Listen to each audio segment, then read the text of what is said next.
Code of Conduct for the Followers of the Imam. Majlis 16. The followers of the Imam should be forbearing, forgiving, and grave. Forbearance, calmness, respectfulness, and forgiveness are the peculiar characteristics of good mu'mins. God has mentioned forbearance as a distinctive mark of one of his prophets.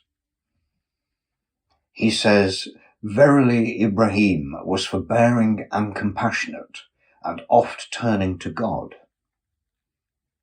To Prophet Muhammad he says, "Take to forgiveness, order your followers to do good, and keep aloof from the ignorant people.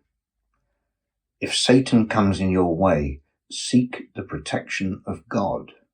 He is all-hearing and all-knowing." There are other verses of this type, which are as follows.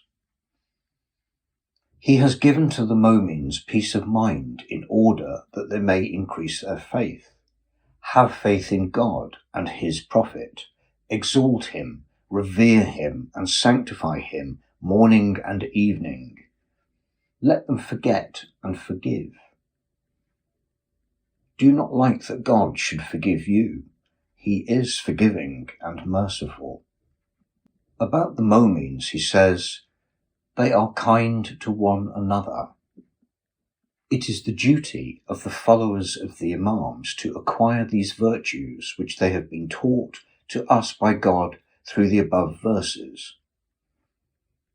Let them cultivate these habits and become as they have been described by God, forbearing, kind, grave, and respectful in public and in private.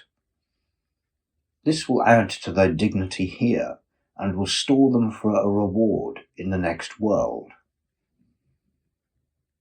It is incumbent on us to practice these virtues with the best of our intentions and with frankness in our dealings with the Imams and the officers appointed by them.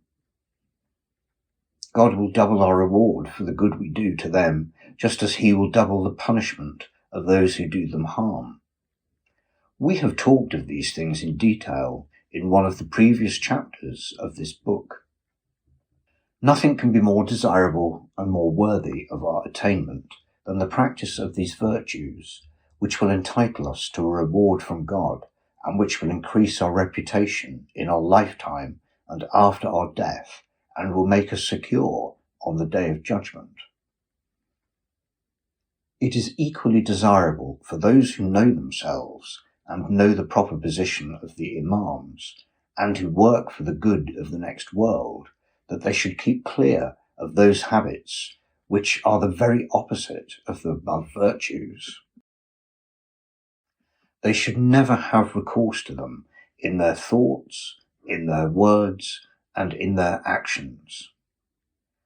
For instance, insolence is the opposite quality of forbearance.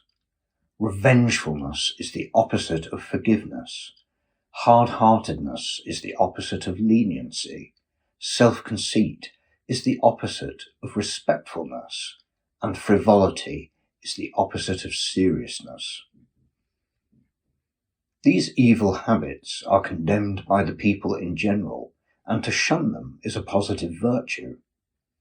It is a dreadful thing to indulge in them in our dealings with the public in general, but if any one were to have recourse to them in his dealings with the Imams and their friends, he will be committing a sin of astounding atrocity.